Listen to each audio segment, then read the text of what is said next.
Well, I came to this work because of a problem my wife had starting in like 1987, where she began to have allergic reactions to the environment she was in. She was a real estate agent, sat in a new home for 2 weeks, which was being shown to the public, and at the conclusion of that, or during that, her health really got worse and worse and worse. And we looked in many quarters for solutions to that, and determined that actually we were on our own. We had to figure out what was going on and make changes for ourselves. At that time, I found the International Institute for Building Biology and Ecology, which is a German nonprofit that is headquartered in Florida, and they teach about how you create a health-supporting homes, and how do you measure a home to see how health-supporting it is, and what do you do to change it.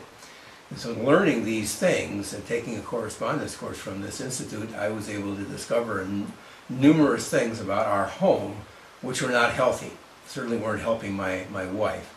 We had high levels of formaldehyde in the air because we had faulty plywood in the floor below the carpeting, the subflooring, and I had installed air cleaning devices that were causing high electric and magnetic fields in the area where she spent most of her time during the day.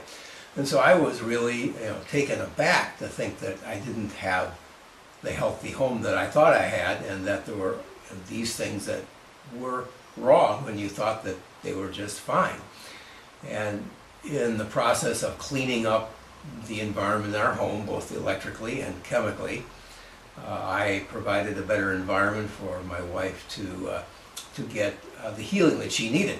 Now that whole journey on healing is a long story. We don't need to get into it now, but that took me into this field. And when I was downsized out of the Mobil Oil Corporation back in 1992, I decided I would go into this full-time, and I did. I moved to Atlanta, Georgia, hung out my shingle, and began to do these investigations. I had been certified by the Institute for Building Biology as what they call a building biology environmental consultant, who understood what these factors were in homes and in buildings, and how you would measure them, and then how you could help people fix those environmental factors. And so, beginning in 1993, I've been working on in this area, and that's what took me to Jennifer Field.